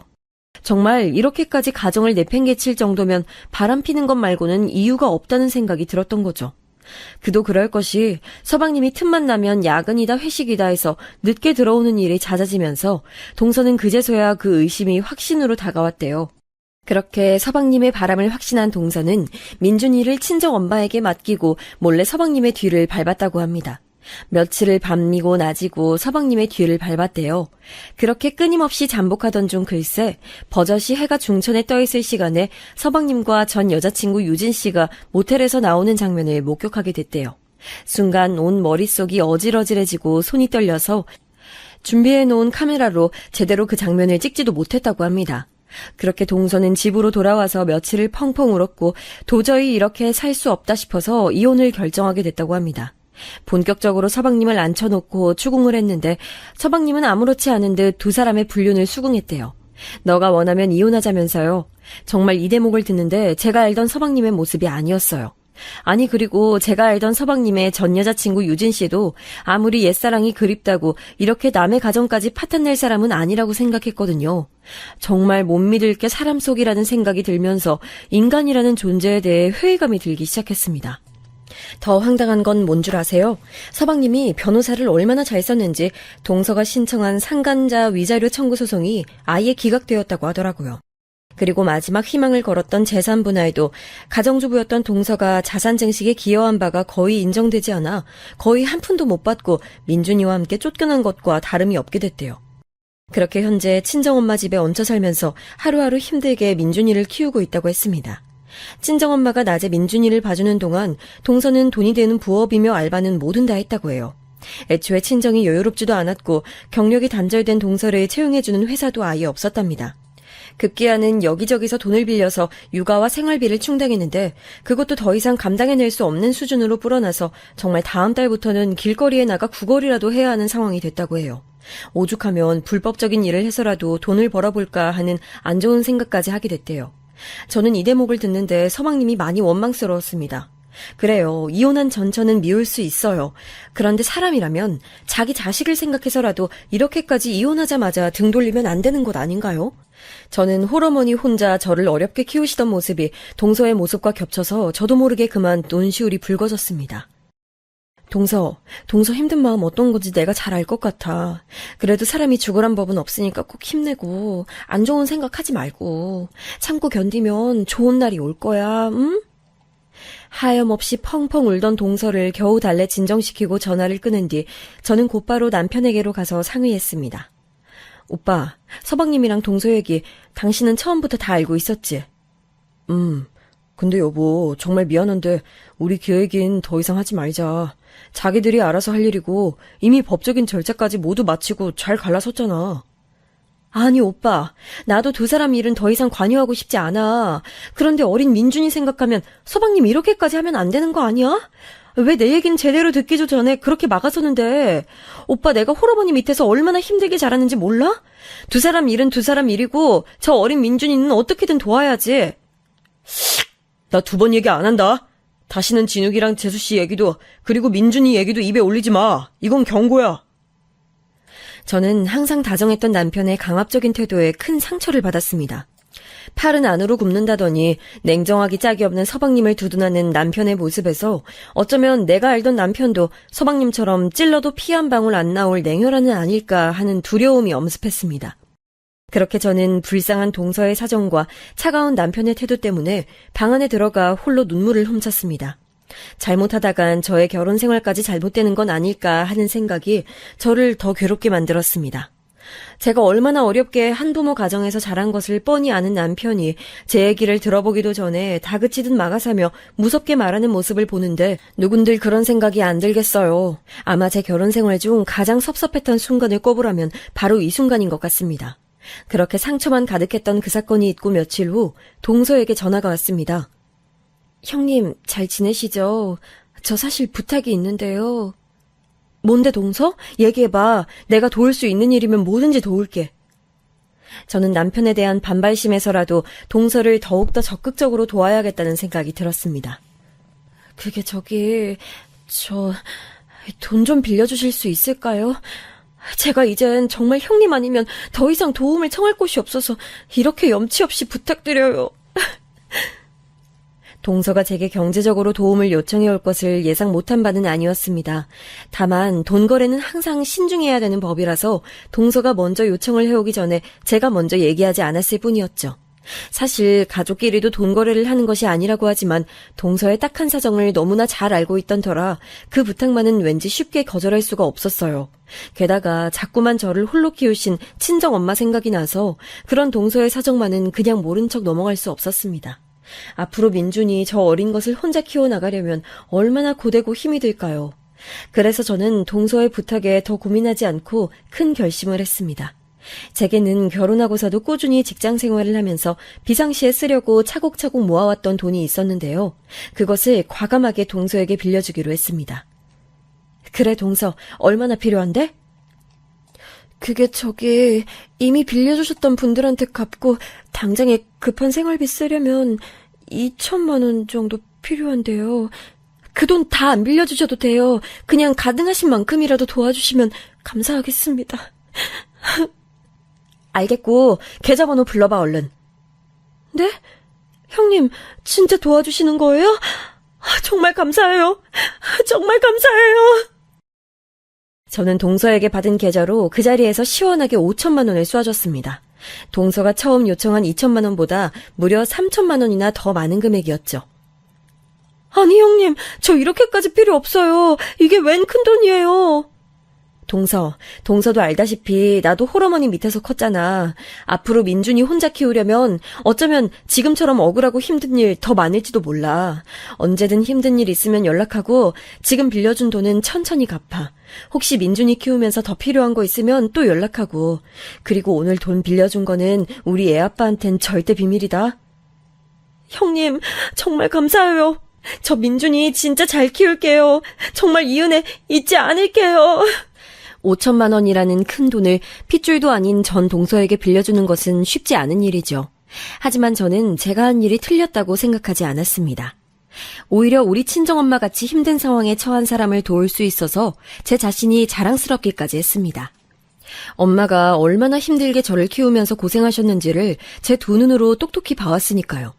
그리고 적어도 사람이라면 자기 아들을 위해서 이 정도 도움은 전처에게 주는 것이 마땅하지 않나 하는 생각에 냉혈한 같은 서방님이 원망스러웠습니다. 남편도 덩달아 미웠던 것은 더 말할 필요도 없고요. 그렇게 서방님의 이혼 사건은 일단락되어 두 사람은 각자의 삶을 알아서 잘 살아가는 듯 보였습니다. 서방님은 뻔뻔하게도 전 여자친구였던 유진 씨와 아예 대놓고 다시 교제를 하기 시작했고, 동서는 제가 빌려준 돈이 큰 도움이 됐는지 남편과 시댁 식구들 몰래 틈틈이 제게 연락하고 선물을 보내곤 했어요. 하루가 다르게 커가는 민준이 소식과 사진도 보내줬는데 그때는 정말로 마음이 뿌듯했습니다. 얼른 저 불쌍한 동서도 새로 의지할 수 있는 좋은 짝을 만났으면 하는 생각이 들기도 했습니다. 그렇게 모든 것이 다시 평화로워져만 가던 어느 날, 이 모든 제 시댁 스토리에 거대한 지각 변동을 가져올 톡 하나가 저에게 날아왔습니다. 그것은 동서가 제게 보낸 톡이었는데 내용이 조금 이상했습니다. 오빠, 이제 우리 형님한테 저번에 뜯어먹은 5천만 원도 다 써가는데 이번엔 또 무슨 핑계로 전현돈 더 뽑아먹지? 이제 오빠가 머리 좀 굴려봐. 매번 철철이 연락하고 선물 보내고 아주 귀찮아 죽겠어. 저는 그 톡을 보는 순간 그대로 핸드폰을 바닥에 떨궜습니다. 덜덜 떨리는 손이 더 이상 핸드폰을 쥐고 있을 수 없었거든요. 심장이 철렁 내려앉고 다리에 힘이 풀렸습니다. 동서가 말하는 오빠는 대체 누구인 걸까요? 아니, 그보다 저한테 돈을 더 뽑아먹겠다고요? 이제껏 저한테 보였던 친절한 모습은 다 거짓이었다고요? 저는 동서가 다른 사람에게 보냈어야 할 그 톡을 제게 잘못 보낸 것을 눈치채고 금방이라도 지워버릴까봐 얼른 캡처를 하고 동서에게 전화를 했습니다. 역시나 예상했듯 동서는 전화를 받지 않았고 전화를 끊고 톡을 확인해보니 동서는 역시나 재빨리 그 톡을 삭제한 상태였습니다. 전화는 받지 않으면서 금세 톡에다가는 한마디 덧붙이더군요. 어머나 형님, 제가 친구한테 톡을 보낸다는 걸 형님께 잘못 보냈었네요. 혹시 읽으신 건 아니죠? 별 내용 아니니까 신경 쓰지 마세요. 저는 그 뻔뻔한 톡 내용에 한참을 멍하니 바닥에 주저앉아 있었습니다. 내가 알던 착하고 가엾은 동서가 알고 보니 꽃뱀과 다를 바가 없는 사기꾼이었다니. 그리고 그 피해자가 나라니. 빌려준 돈 5천만 원보다도 제가 믿고 가엾게 여기며 돌봤던 사람의 실체를 알게 되어 더욱 상처가 됐습니다. 네, 맞아요. 제가 맨 처음에 얘기했던 물에 빠진 놈 구해줬더니 이제는 제 간의 내장까지 다 빼먹으려다가 딱 걸린 그 나쁜 인간이 바로 이 동서예요. 저는 흐트러진 정신을 겨우 부여잡고 동서에게 곧바로 답장을 했습니다. 동서, 이제까지 내가 만만해 보였지? 뭐? 전현한테 돈을 더 뽑아먹어? 야, 인생 실전이야. 조만간 사기죄로 형사고소 들어갈 거야. 콩밥 먹을 준비해라. 그렇게 남긴 톡에 동서는 미친 듯이 제게 다시 전화를 걸어댔지만 저는 일절 받지 않았습니다. 아니, 그날 이후로는 아예 동서로부터 오는 모든 연락을 차단했고 정식으로 고소 절차를 준비했습니다. 그 과정에서 남편에게 지난 일들을 솔직히 털어놨어요. 딱 봐도 이렇게 인면소심을 한 동서에게 당한 것이 저뿐만은 아닐 것 같은데 남편과 서방님도 계속 무언가 숨기는 것 같으니 이참에 다 허심탄회하게 얘기해보고 싶어서요. 그리고 그것이 재판을 진행하는데 중요한 사항이기도 하고요. 제 자초지종을 들은 남편은 펄쩍 뛰며 말했죠. 뭐? 당신 미쳤어? 5천만 원을 빌려줬다고 그 쓰레기 같은 인간한테? 그러니까 처음부터 동서의 실체에 대해서 말해줬으면 좋았잖아. 이미 벌어진 일이야. 나 정식으로 형사고소 진행할 거니까 그동안 나한테 서방님이랑 동서 얘기 안 한 거 있으면 지금 다 얘기해. 정말 미치겠네. 내가 당신까지는 안 엮이게 하려고 일부러 말을 아끼고 있었건만 그 사이에 순진한 당신까지 꼬드겼을 줄이야. 그러니깐 그동안 아꼈다던 그 말이 뭐냐고. 서방님은 갑자기 왜 그렇게 쥐도새도 모르게 이혼한 건데? 이건 당신이 당사자들한테 직접 듣는 게 제일 좋을 것 같아. 어차피 진행 중이던 다른 소송건도 있으니까 잠깐만 기다려봐. 그게 무슨 말이야, 오빠? 다른 소송건이 또 있다니? 남편은 제 말을 듣는 둥 마는 둥 급히 서방님한테 전화를 걸어 자초지종을 설명하더니 오늘 저녁에 저희 집에 유진 씨랑 들르라고 했습니다. 상황을 전해들은 서방님은 퇴근하자마자 지체 없이 유진 씨와 함께 저희 집으로 왔습니다. 유진 씨, 정말 오랜만이에요. 이렇게 다시 만나게 될 줄은 몰랐어요. 근데 오빠, 왜 유진 씨까지 같이 오라고 한 거야? 진우가, 너가 형수한테 그간의 일들 자세히 설명 좀 해줘봐. 형수님, 저도 형 전화 받고 정말 많이 놀랐습니다. 그 나쁜 년이 이제는 형수님한테까지 마술을 뻗치다니. 네, 저도 이제서야 동서가 얼마나 나쁜 년인지 알게 됐어요. 근데 서방님이랑은 도대체 무슨 일이 있었던 거예요? 왜 그렇게 아무도 몰래 이혼을 한 거예요?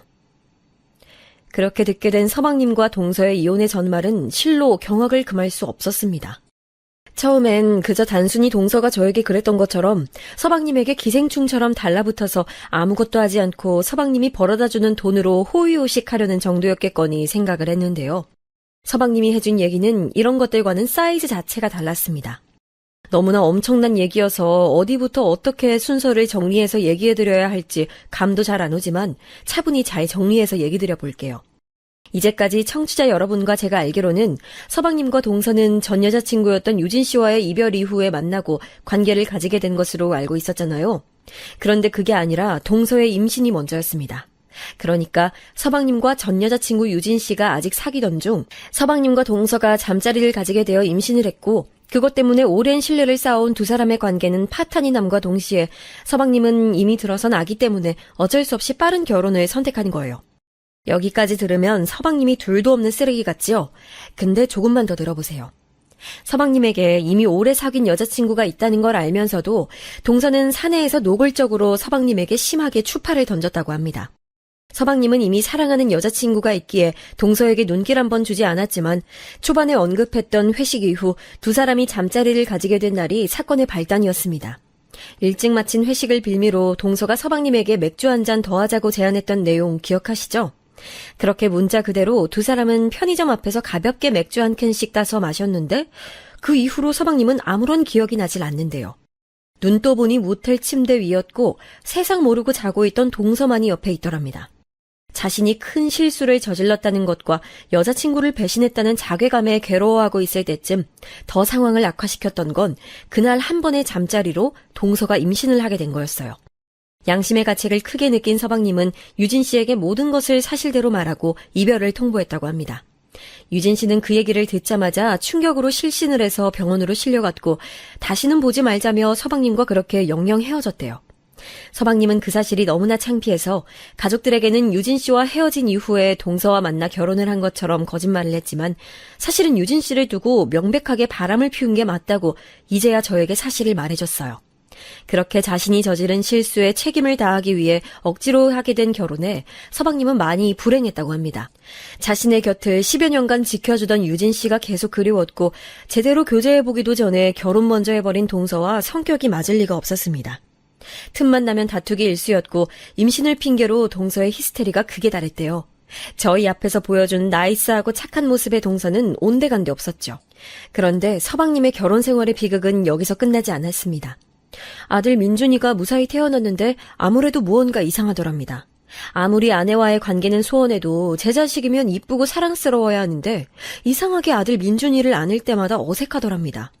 그 싸한 느낌이 계속되던 중 민준이가 돌이 지나고 점점 얼굴이 선명해질 무렵 서방님의 이런 불길한 생각이 들었답니다. 아, 민준이가 내 아이가 아니구나. 단순한 의심을 넘어 확신이 들었던 서방님은 그 길로 친자 확인 검사를 의뢰했는데 아니나 다를까 민준이가 서방님의 친자가 아닐 확률이 99.99%였다고 하네요. 동서는 서방님을 속이고 자신의 상간남의 아이를 서방님에게 대신 키우게 하고 있었던 거예요. 그 와중에 틈틈이 그 민준이 친부와 만나서 문란한 생활을 즐기면서요. 동서가 저에게 잘못 보낸 톡은 바로 이 민준이 친부에게 보내려던 것이었죠. 친정엄마 집에 얹혀 살고 있다는 것도 다 거짓말이었어요.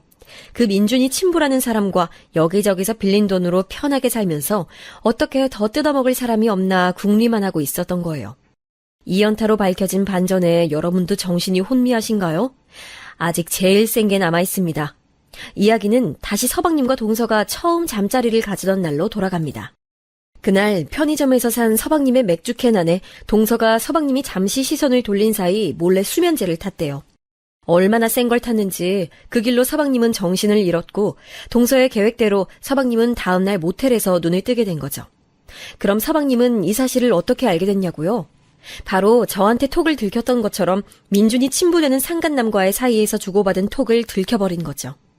민준이가 자신의 친자식이 아닌 걸 알게 된 서방님은 좀 더 확실한 증거를 위해 동서의 폰을 뒤졌지만 처음엔 아무것도 나오지 않았대요. 그런데 혹시 몰라 동서가 자료를 백업해두었던 클라우드를 열어보았는데 거기엔 동서가 상간남과 함께 어떻게 서방님을 처음 접근부터 등쳐먹어서 자신들의 아이를 대신 키우게 할지의 구체적인 계획이 다 들어가 있었대요. 서방님에게 수면제를 타서 먹이고 모텔로 이동시킨 이후에 임신 사실을 알리고 결혼까지 하게 만드는 아주 상세한 계획이요. 애초부터 동서는 자신의 임신 소식을 알고는 아기의 친부와 짜고 평생을 기생할 호구한 놈 잡을 속셈이었던 거죠. 이쯤 되니 둘이 같은 회사에 다닐 시절 동서가 왜 그렇게 서방님에게 적극적으로 들이댔는지 이해가 갔어요. 아니 어쩌면 오히려 절박했다는 표현이 맞겠죠. 얼른 자신의 임신을 대신 덮어 씌워줄 호구가 필요했을 테니까요. 저는 그제서야 왜 서방님이 동서와 민준이에게 그렇게 차갑게 돌아설 수밖에 없는지 모두 이해가 갔습니다. 아내라고 생각했던 사람은 사실 자기에게 사기를 쳐서 결혼을 한 사람이었고, 그렇게 낳은 아이도 자신의 아이가 아닌데 지금껏 먹여 살리고 있었으니 그 사실을 안 뒤로는 누구라도 냉정하게 돌아설 수밖에 없는 것 아니겠어요? 그런 줄도 모르고 찔러도 피 한 방울 안 나올 것 같다고 서방님을 안 좋게 생각했던 제 자신이 부끄러워졌습니다. 서방님은 제가 바닥에 털썩 주저앉은 것처럼 그대로 바닥에 쓰러져 한참을 울었답니다. 그리고 정신을 바짝 차린 후에 그 모든 증거 자료를 백업한 후 가장 먼저 찾아간 것은 변호사가 아니라 전 여자친구였던 유진 씨였습니다. 자신이 억울하게 사기를 당했다고, 자기를 다시 받아달라고, 이 모든 엉킨 실타래를 풀겠다고 말이죠. 다행히 이 모든 증거를 확인한 유진 씨는 서방님을 다시 받아줬다고 해요. 유진 씨도 자기 하나만 해바라기처럼 바라보던 서방님이 그렇게 섣부른 실수를 저지를 리가 없었는데 처음부터 무언가 너무 이상했다고 생각했었대요. 다만 그때 당시 소식을 들었을 때는 내용 자체가 너무 엄청난 내용인지라 큰 충격을 받을 수밖에 없었다고 하네요. 그래도 서방님의 진정한 사랑이었던 유진 씨가 서방님을 다시 받아주게 되자 또 한 번 힘을 내게 됩니다. 그 길로 서방님은 이혼 소송이 아닌 사기 결혼으로 인한 혼인 취소 소송을 진행해서 승소를 냈고, 그와 별개로 자신의 친자를 서방님에게 대신 키우도록 기만 행위를 한 동서와 민준이의 친부에게 사기죄로 형사고발을 했는데 아직 그 소송이 진행 상태라고 했어요. 남편이 위에 말한 현재 진행 중인 소송건은 바로 이 형사고발을 말한 거였고, 이 모든 게 정리되면 남편도 저에게 다 사실대로 얘기해줄 생각이었대요. 그런데 이제 저에 대한 사기죄까지 죄목이 하나 더 추가되게 생겼네요. 정말 이런 짐승만도 못한 인간들이 또 있을까요? 게다가 간도 크지, 이미 형사고발을 당해서 소송 중에 있으면서 그 와중에 저한테까지 또 사기를 칠 생각을 하다니, 정말 인간이 한번 악해지고자 하면 어디까지 악해질 수 있는지 그 끝을 가늠할 수 없는 것 같네요. 제가 두 사람이 이혼 후 얼마 지나지 않아 동서에게 안부 전화를 했을 때 동서가 저에게 말한 서방님의 불륜 내용은 죄다 가짜였어요. 서방님을 나쁜 사람으로 만들고 자기를 불쌍한 사람으로 만들어서 저를 속이기 위해서 새빨간 거짓말을 했던 거예요. 제가 제일 열받았던 건 홀어머니 밑에서 어렵게 자란 제 처지를 이용해 동정심을 사려고 했던 거예요. 정말 뉴스에서 사기당하는 사람들을 보면 저 사기를 왜 당할까 늘 답답했는데, 제가 당하고 보니 정말 사기꾼들의 철저하고 교묘한 수법에는 당해낼 재간이 없네요. 제 가장 약한 부분인 친정엄마에 대한 애착을 파고 들어오니 저도 속수무책으로 당할 수밖에 없었죠. 저는 다른 무엇보다 순진한 서방님을 냉혈한으로 오해했던 것과 저를 지키려고 잠시 저에게 침묵으로 일관했던 남편을 원망했던 것이 가장 후회스러웠습니다. 그래서 이 모든 사실을 듣자마자 남편과 서방님에게 사과를 했어요. 미안해 오빠, 미안해요 서방님. 저는 그런 줄도 모르고 두 사람을 많이 원망했어요. 아니에요 형수님.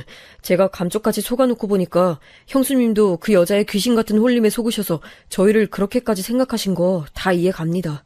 이제라도 진실을 알고 같이 싸울 수 있으니 그걸로 된 거죠.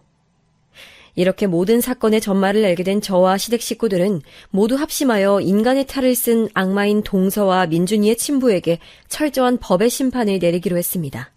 그 재판의 결과 여러분도 궁금하시죠? 원래 진행하던 소송에다가 제 돈 5천만 원에 대한 사기 혐의까지 더해져서 동서와 민준이 친부는 법정 구속을 당하게 됐습니다. 한술 더 떠서 민준이의 친부라는 인간은 이미 초범이 아니었나 봐요. 동종의 사기 전과가 이미 있었고 폭행, 절도 등 아주 상종 못할 인간 쓰레기였던 거죠. 들리는 소문엔 동서와의 사이에서 낳은 아이 말고도 자식 몇 명 더 있다는 것 같아요. 끼리끼리 논다더니 인면수심 동서와 세상 둘도 없는 양아치인 그놈과는 아주 어찌 보면 천생연분이네요. 그렇게 펼쳐진 재판의 결과는 너무나 명백하고 공명정대했습니다. 모든 증거가 우리에게 유리했기에 두 사람은 최종적으로 무거운 실형을 선고받았습니다. 제가 마지막으로 동서에게 보낸 톡처럼 아주 콩밥 제대로 먹게 된 거죠. 한 가지 아쉬운 점은 제가 빌려준 5천만 원에 대한 배상은 민사로 현재도 진행 중인데 아마도 다 받아내기는 쉽지 않을 것 같아요. 열심히 모은 돈인데 많이 억울하네요. 인생의 교훈에 대한 레슨비로 생각하고 퉁치기에도 너무 큰 돈 같아요. 열심히 계속 저축해서 우리 아이들 대학 등록금으로 쓰려고 했던 돈인데, 이 사건에서 마지막 남은 한 가지 소원이 있다면 부디 제가 사기당한 금액을 다 돌려받을 수 있었으면 좋겠네요. 아마 사기죄로 저처럼 재산의 피해를 입어본 분들은 제 이런 상황을 공감하실 거예요. 아무리 형사소송에서 승소를 한다 한들 실제로 빌려준 돈을 민사소송으로 다 돌려받아내기가 쉽지 않다는 것을요. 그렇기에 더더욱 이 사회가 사기범들에 대해서 무거운 형벌로 대응해야 한다고 생각합니다. 남의 눈에 피눈물 흘리게 만든 나쁜 놈들을 절대 그냥 호의호식하면서 살게 해선 안 되죠. 요즘도 가끔씩 뉴스에 들려오는 사기범들에 의한 피해 사례를 볼 때마다 정말 남일 같지 않아서 가슴이 많이 아픕니다. 게다가 저희 가족에게 이번에 일어난 사건은 단순히 경제적인 피해를 입은 것뿐만이 아니라 서방님 한 사람의 인생이 송두리째 파탄이 날 뻔했으니 정말 저런 인간들은 평생 감옥에서 썩었으면 좋겠습니다. 그렇게 대부분의 재판은 마무리가 됐지만 이 모든 과정이 서방님도 저도 그리고 우리 가족 모두 정말 쉽지 않은 시간들이었습니다.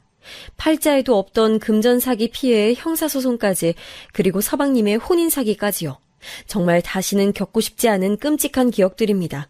앞으로는 정말 우리 가족들에게 좋은 일만 가득했으면 좋겠어요. 얼마나 좋은 일들이 가득하려고 이런 무시무시한 일들을 겪었나 싶어요. 이 사연이 듣는 여러분들도 저희 가족의 앞날에 좋은 일만 가득하길 꼭 축복해 주시면 감사하겠습니다. 어쨌든 그렇게 거센 폭풍우가 불어닥쳤던 저희 집안도 이제 하나하나씩 정리가 되어갑니다. 재판 일정 때문에 미뤄왔던 서방님과 유진 씨는 지난 수많은 시련의 세월을 뒤로하고 올 봄에 결혼을 하기로 약속했습니다. 사실 원래 이렇게 됐어야 하는 그림인데 말이죠. 이제 유진 씨가 아니라 동서라고 불러야겠네요. 제 진짜 동서요. 정말 이렇게 가족 구성원 한 명 한 명 뜯어놓고 보면 정말 다 착하고 좋은 사람들밖에 없는데 왜 세상은 이렇게 착한 사람들은 그냥 놓아두지 않는지 모르겠어요. 오히려 세상은 그런 저희 같은 사람들을 호구라고 부르더라고요. 정말 정신 바짝 차리고 살지 않으면 순식간에 호구가 되는 이 세상이 무서울 뿐입니다. 무엇보다도 슬픈 건 저도 이 사건 이후로 사람을 잘 믿지 못하게 됐어요. 누군가 저에게 도움을 요청하거나 필요로 하면 이 사람이 왜 나에게 이런 부탁을 하지? 혹시 나를 이용해 먹으려고 하나 하는 생각부터 하게 되는 저 자신을 보면서 많이 놀란 적이 한두 번이 아닙니다. 저는 늘 사람을 좋아하고 잘 믿고 그렇게 살아왔던 사람인데 이렇게 변해버린 제 모습을 보니 많이 슬프고 과연 이 상처가 아물기는 할지 걱정도 많이 됩니다. 아마도 어쩌면 저보단 서방님의 상처가 더 크겠죠? 운명의 사랑을 잃을 뻔했고 그것도 모자라 남의 자식을 대신 키우는 큰 사기를 당할 뻔했으니 사실 서방님이야말로 이 사건의 가장 큰 피해자죠. 오히려 그 모든 분노의 과정을 꾹꾹 눌러 참고 법의 심판에 온전히 맡긴 서방님의 인내에 존경심까지 들 정도입니다. 아마 웬만한 사람들이었으면 재판에 가기도 전에 무슨 사달이 났어도 크게 났을 거예요. 뉴스에 자주 나오는 복수심에 의한 흉악범죄 같은 사건들처럼요. 문득 이런 얘기가 생각나네요. 포유류의 수컷이 가진 가장 큰 두려움 중 하나는 내 자식이 아닌 남의 자식을 그 사실을 모른 채 대신 기르는 것이라는 얘기를 들어보신 적 있나요? 저도 예전에 어떤 다큐멘터리에서 본 내용이에요. 어쩌면 그런 두려움이 있기에 더더욱 동물들은 그렇게 치열하게 영역 싸움을 해서 그것을 차지하고 자신의 세력을 출산을 통해 넓혀가는 것일지도 모르겠어요. 자신들의 소중한 것을 지키기 위해서 말이죠. 여러분도 혹시 저희 가족처럼 소중한 것을 잃어버리거나 잃어버릴 뻔한 경험을 하신 적이 있나요? 정말 겪어보지 않은 사람은 상상도 하지 못할 아픔일 거예요. 혹시라도 지금 이 순간에도 소중한 것을 빼앗겨 그것을 되찾기 위해 싸워나가고 계신 분이 있다면 제가 온 힘을 다해 응원합니다. 반드시 되찾게 될 것이고 반드시 승리하시게 될 거예요. 저는 이만 새로 맞이할 동서의 신혼집 가구를 같이 보러 가기로 해서 이쯤에서 인사를 드려야 할 것 같네요. 그럼 여러분 모두 좋은 하루 보내세요.